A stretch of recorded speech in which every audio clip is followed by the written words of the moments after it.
You're listening to the Chelsea Zerna podcast, a podcast that inspires conscious leaders to live meaningful lives and to get in touch with the deepest parts of the human experience.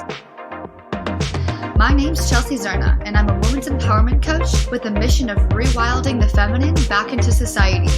Each week, I have a conscious conversation with best-selling authors, inspiring leaders, and spiritual lightworkers who aren't afraid to step into the unknown and explore the greatest truths of life.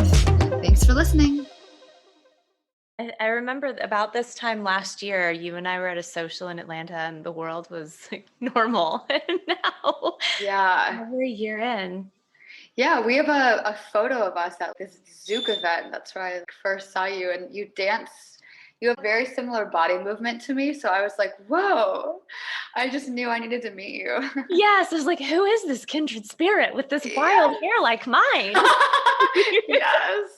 And she's so in her feminine flow. I love her already. Yes, that's exactly how I felt. I was like, yes, yes, yes. Well, you are missed here in Atlanta, but I hope to venture to Tulum before too long. Is that where you're putting down roots, or is that just where you are for now? Well, I mean, definitely where I am for now. I don't know what's going to happen, but it feels like with the lockdowns and the restrictions still happening, I want to just feel free, and I feel free in Tulum. So this is where I'm definitely going to stay until things shift other places. Yeah. And what brought you to Tulum? I remember you and I met a year ago, and we were loosely acquainted. I think we really saw each other only at that one event because after that, things sort of ground to a halt. But I kept in touch with you on social media, and then one day you were in Mexico. It's like, oh, that looks amazing, but how? Yeah, this is actually interesting. So there was this guy that I was very much interested in, that I felt like I just had my heart broken. And so I remember we were kind of communicating like a lot from like March, April, May, June. And then in June, I was like, I'm done with this. Like, I'm done. I even want to get out of Atlanta. I'm stuck in the four walls of my house. Like, I feel like all of his energy is here. Like, I just want to be free. And I was also like stuck in the four walls of my body, and I just felt really trapped. Yeah. And then it started to get hot, so I was like in our pool, and I see these people dancing, and they were like, come join us. And I'm like, okay, I'll come join you guys. And we like became really quick friends, and they were like, we work for Delta, we're going to Tulum this weekend, it's the only place in the world that's open, come with us. And I'm like, Tulum. And up until this week, like this whole week, I was like with my business partner, and we were like, where do we want to host our next retreat? We know we want to do it in December. We were looking at Costa Rica. We were looking at Hawaii. And then all of a sudden, Tulum came up. And so when they said, do you want to come to Tulum? I was like, that's it. You just confirmed it. So I didn't even decide Tulum. I didn't know anything about Tulum. I just I was picturing something totally different than what it is. I had no idea. And so, yeah, I just hopped on a plane, and I was only going to stay here for 3 weeks. And then I never left. I just got really, really lucky with, we didn't even have a place booked because we didn't know if we were going to be able to get in the country. We didn't know if we were going to be able to get on the plane. And then when we got here, this guy at the airport was like, well, I own this hotel in Tulum. I'm right on the beach. If you want to stay there, you can. We don't have any guests. And I was like, amazing. And then he's like, stay as long as you want. So we ended up staying for 3 months. Amazing. Yeah. That's beautiful. Yeah. And I know that you were recently back, but I assume just to tie up loose ends, and then you were back. You're obviously back in Mexico now. Yeah. I went back to Atlanta to rent out my apartment to a friend, and then just came back here. The visas last about 6 months, so it was the exact time that I needed to renew my visa. So I just went home, did everything I needed to do, checked my mail. And then, now I'm back here. That's awesome. Mhm. Oh, that's Yeah. beautiful. So I want to talk to you. This whole journey is connected, obviously. All the threads sort of weave together. But you had a pretty significant personal journey, it seems, in the past year, especially. Yeah. And it is my understanding that the root of all that you've experienced has really come down to self love and self acceptance and really self partnership before partnership with anyone else, which is something that I don't think you can have healthy partnership without.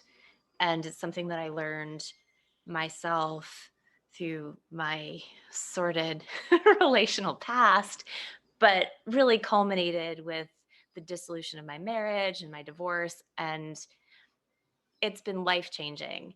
And when I saw the journey that you were on, I found it so inspiring because it's always, I don't know about you, but it's always so validating to me to see another on a journey that I've shared or I am sharing in my Yes. own way.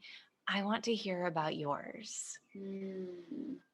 Yeah, and thank you for sharing a little bit of your story too and going into that because I think that this is a topic I'm super passionate about and I think a huge part of it is vulnerability. So that's amazing for you to even share all of that. And yeah, so for me, self love has always been like a really big part of my life, but self acceptance was like an extra step and an extra layer. And I think the word self love is just so encompassing. And I don't even, I think it's so, I think it's healthy to break the word down into different components.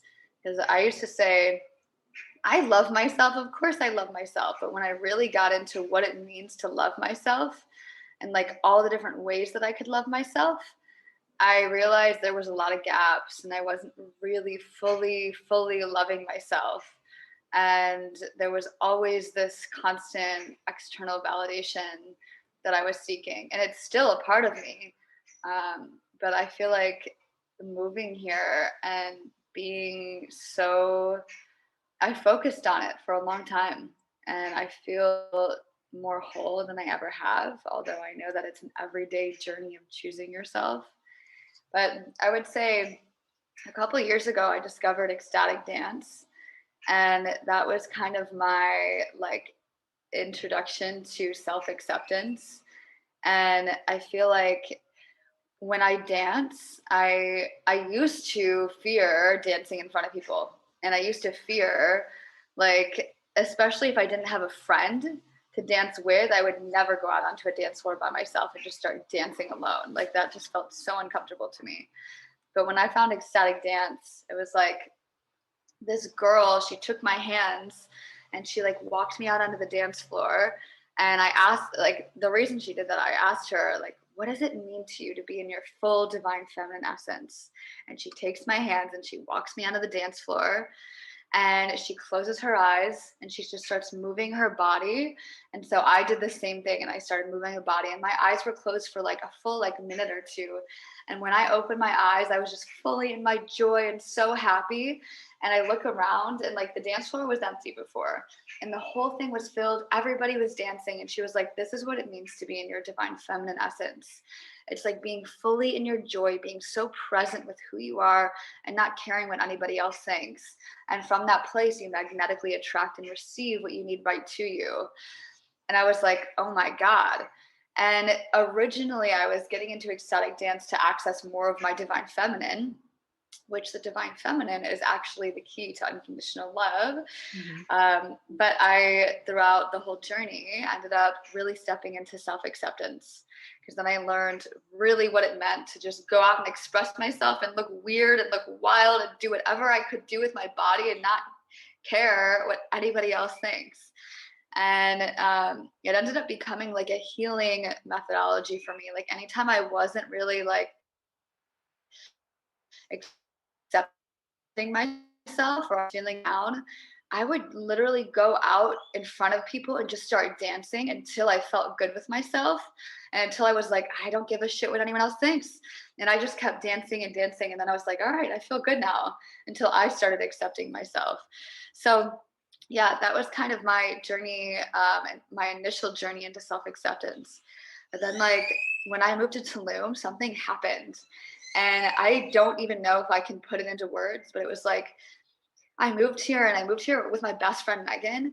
And we were both kind of on an unconditional love journey, like a self acceptance, self love journey. And I remember right before we moved here, we both had this like huge realization about how I was healing the divine masculine in her and she was healing the divine feminine in me.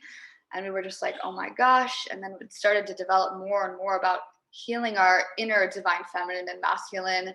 And that was kind of the journey into self love.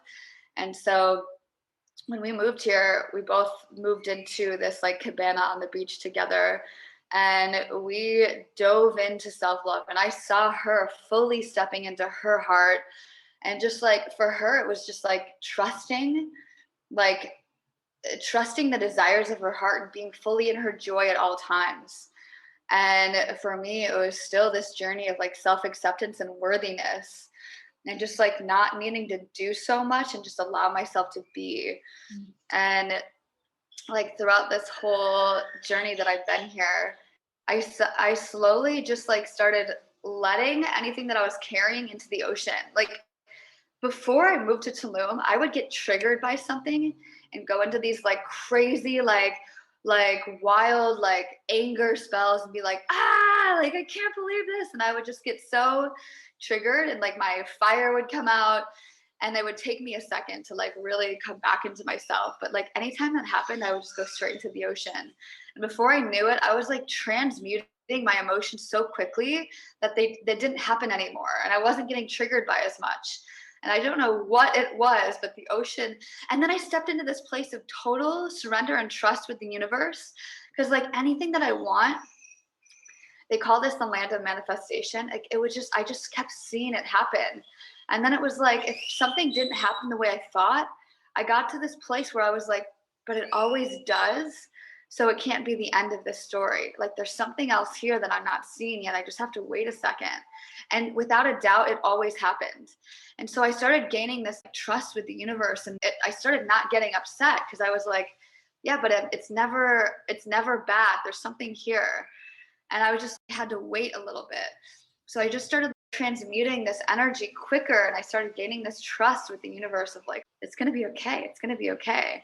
And then slowly I started doing that in my relationships. And then before I knew it, it was just like this whole journey of really stepping into self-love and being more connected to my heart than ever and being able to express my desires and trust my desires and like fully own that.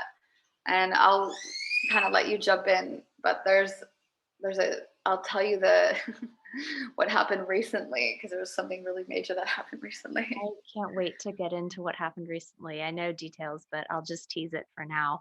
Yeah. I do, first of all, thank you so much for sharing that. I know that it's a really revealing thing to talk about, such a personal journey and the stumbling blocks that you hit and the ways that you show up and then it shifts. And I see so many parallels between what you described as your experience, certainly with dance, as it being a healing modality and a way to really heal not only your inner sacred feminine, but also the relationship to the divine masculine, letting yourself be held and letting yourself surrender fully.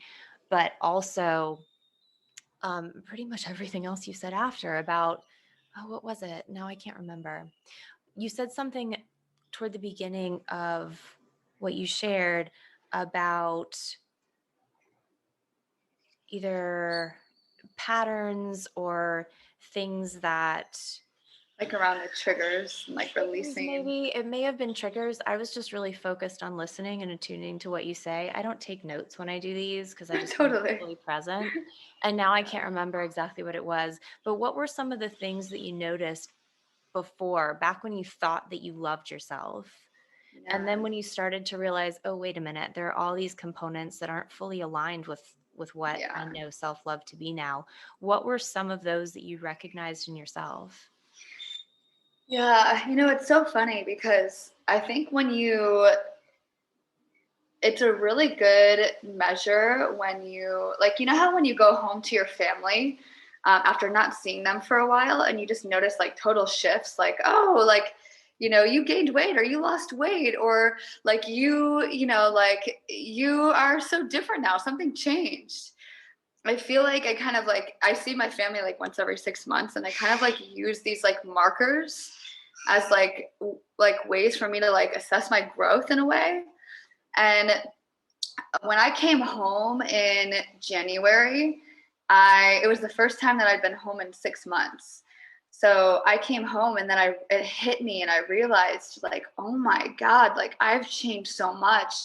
Like I got to be with my family and also like my roommate and a few friends. And it was like night and day with how I viewed them and how I showed up.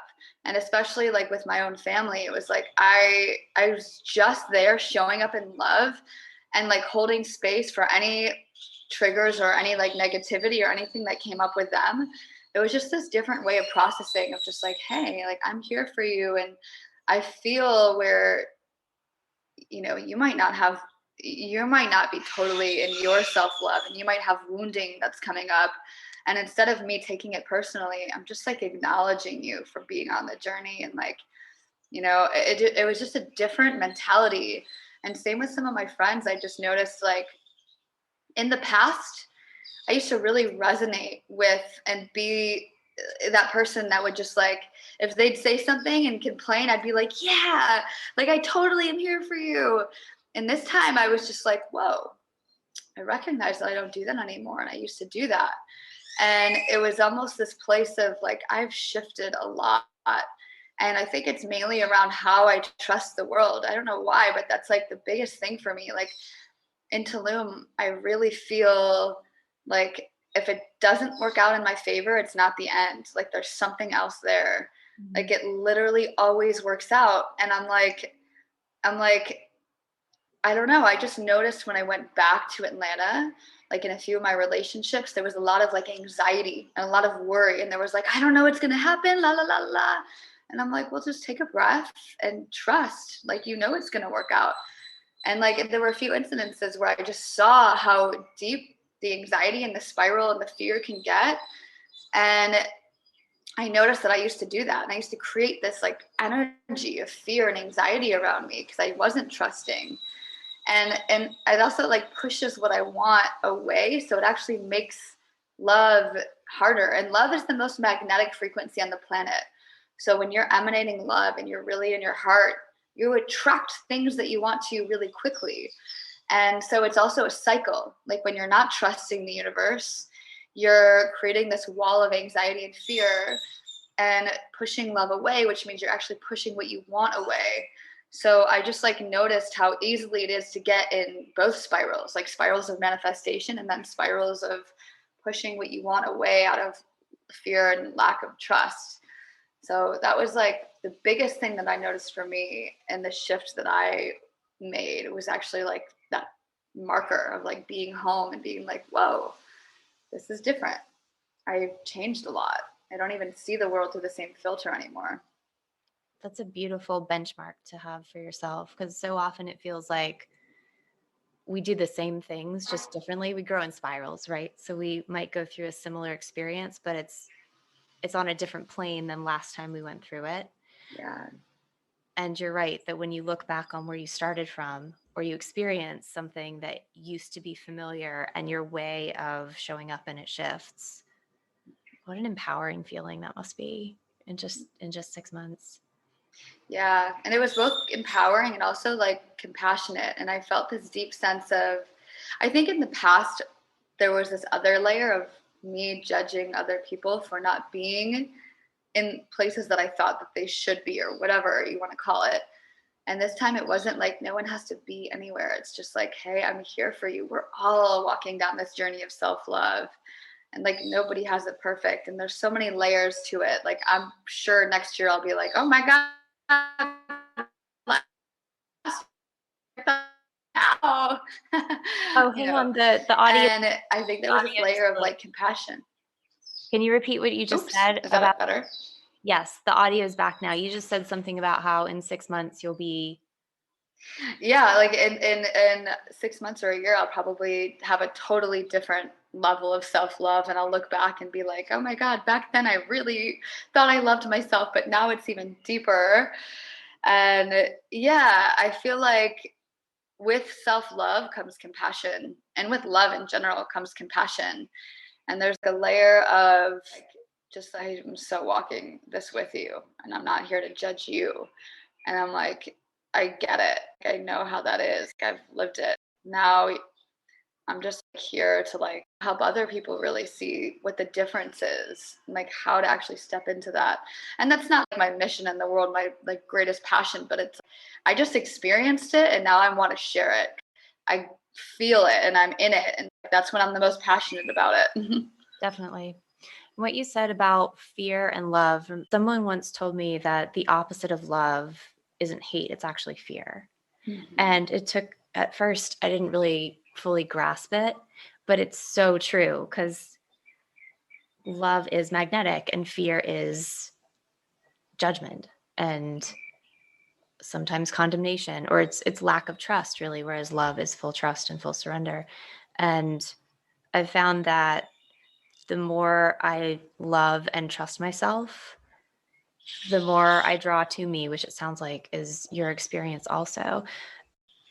And I think it's beautiful what you shared about how if something doesn't go the way you want it to, rather than seeing it as something that didn't go the way you wanted to, you recognize that it's just not, maybe it's not the right time, or it's not what is in your highest good, that it's not the end Yeah. of the unraveling.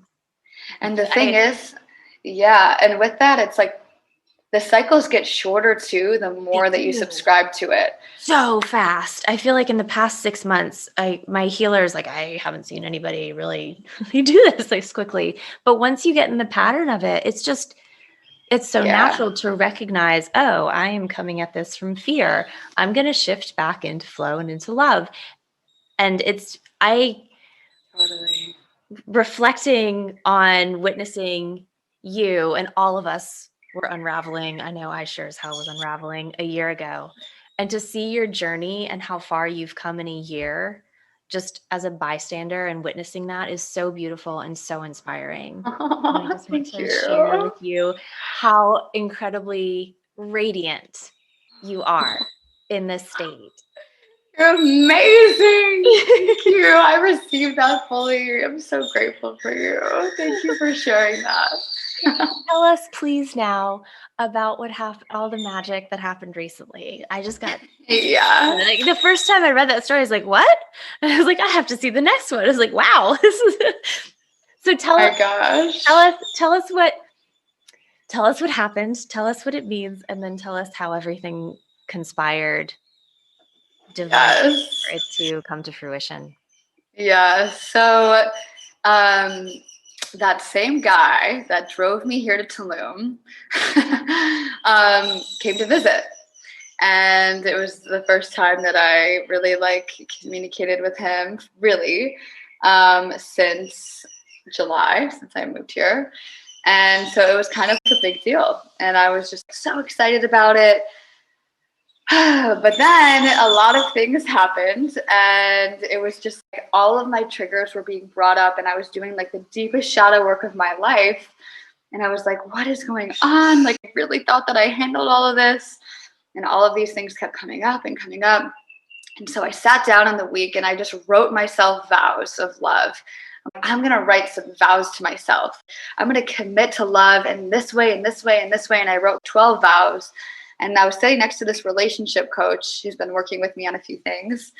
And she said, why don't you call them intentions instead of vows, so that you're never feeling like they're not changeable, and so you're not stressing about committing to these things, and just allow yourself to be in that feminine frequency.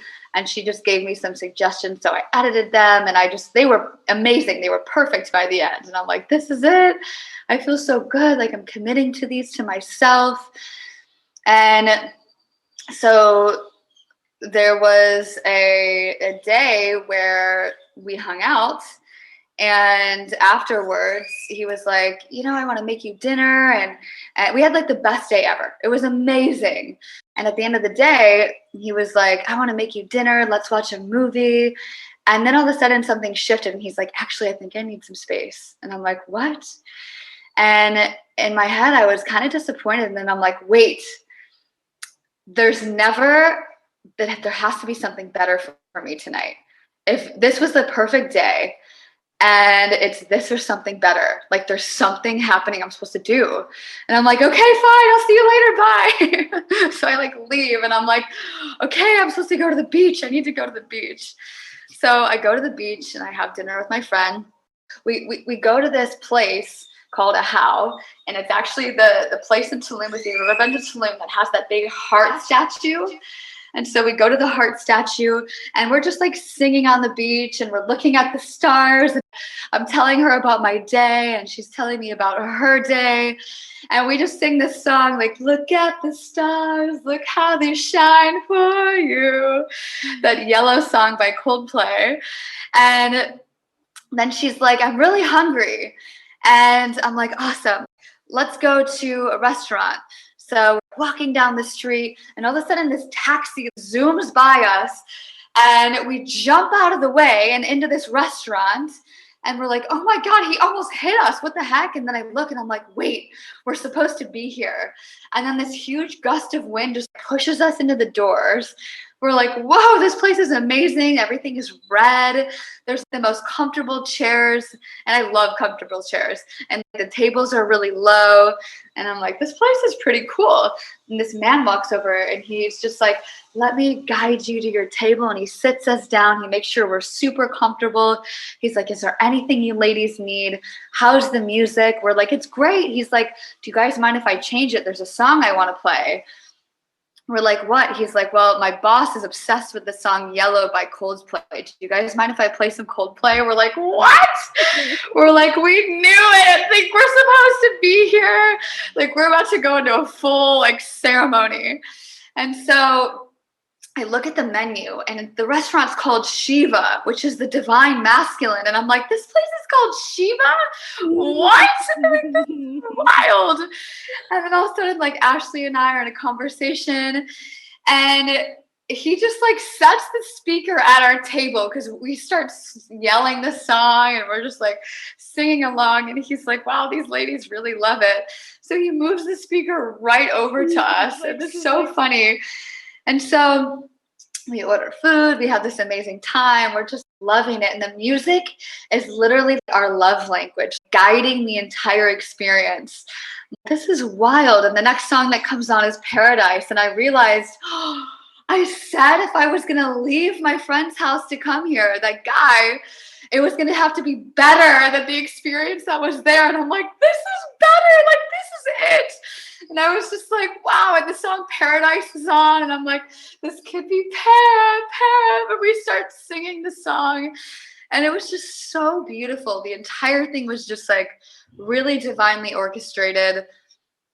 We have dinner. We're like, I have the entire thing recorded on voice notes because earlier someone asked me to voice memo something. And I was like, oh my gosh, I'm going to voice memo. And something just told me I needed to voice memo the entire experience. So I have this whole thing recorded in a voice memo. And finally, this song comes on and the waiter comes over. He goes, just so you know, this song is called God's Plan. And the clock strikes midnight. And it's 2/22, February 22nd, the day of the divine feminine. And I'm like, oh my gosh. And then all of a sudden this song is just like blasting. And I just burst into tears. And then the next song is Marry Me.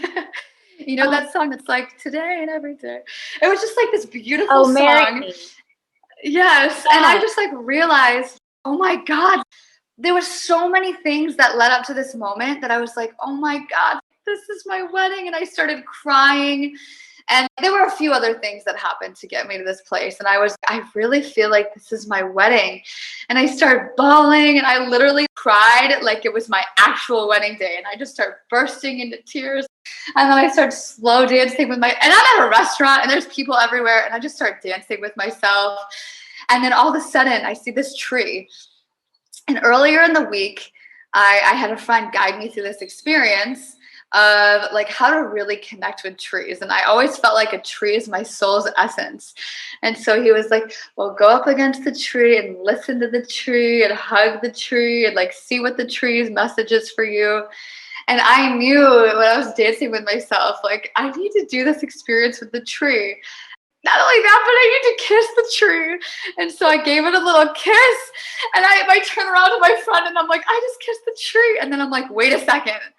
If it's my wedding day, I really need to kiss this tree. And so I turn around and I make out with the tree. And I'm like, this is insane, but I'm doing it anyways. So I make out with this tree. And I'm like, wow, like I feel like I'm totally in this, like, this is it. And so, yeah, the rest of the night is just the most beautiful thing ever. And my friend goes, hey, I'm going to pay for the dinner.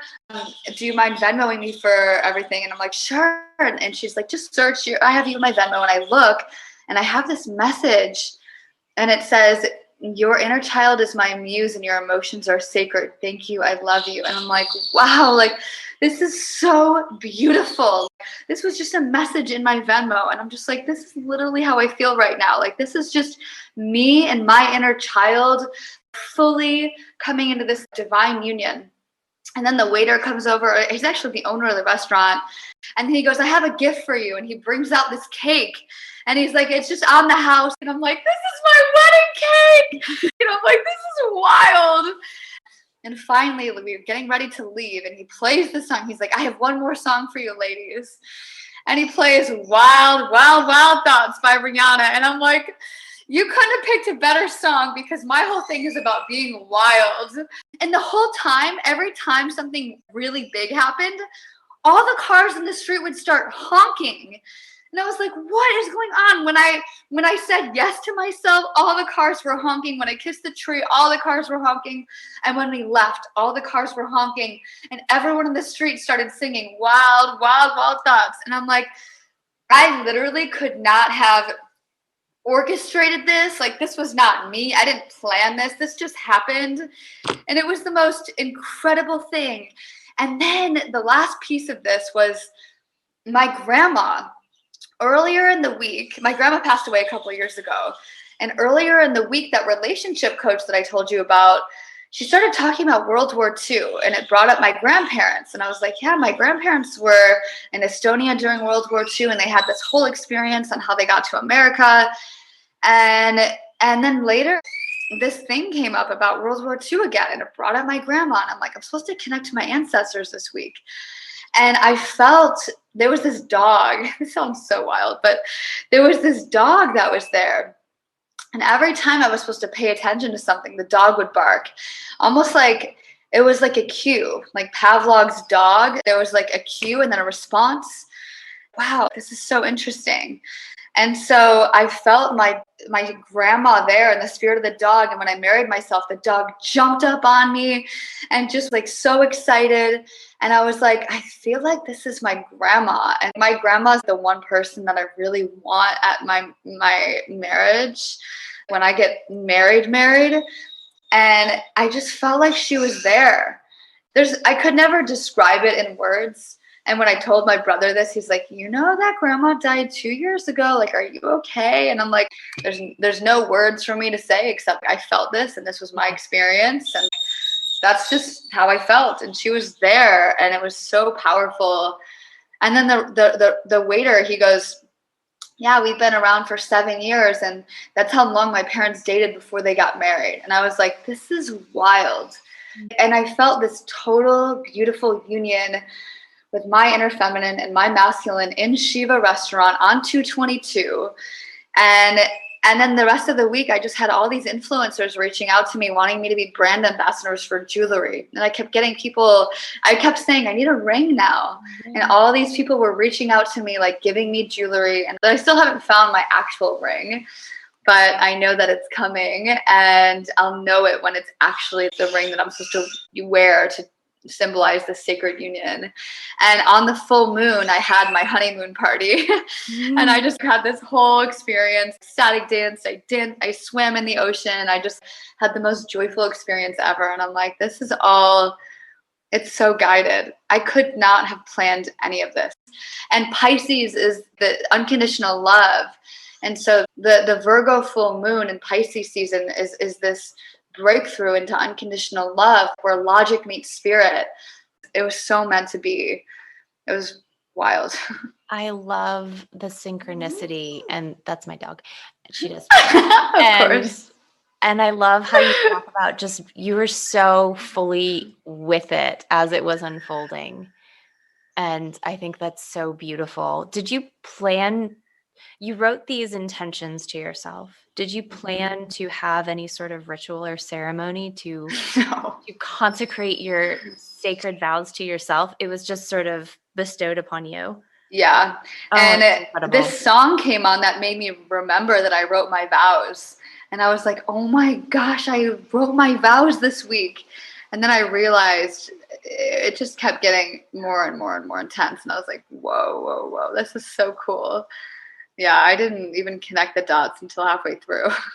So having had this incredible divinely orchestrated experience that sounds like the culmination of all that you've been working on and facing and confronting over the past lifetime, I would venture to guess, now being on the other side of it, what has shifted in you as a result of receiving that and allowing yourself to receive that? I have something very clear. The biggest thing is being able to hold space when other people are triggered. And that is the biggest thing for me. Like I had a friend, or this person, this guy, he got really triggered over something after this experience. And I was able to just be there, showing up in full unconditional love and hold space and just sending so much love to him and being like, you're so worthy. I know exactly where you are right now. Like I feel you. Like I'm so there, and I'm just holding space for you to process this and come back into your heart, back into love. I feel like it's this journey of how quickly can you get triggered and just like come back into your heart, like reconnect with love. And at least for me, because that was my journey, I feel like that's where I recognize it the most.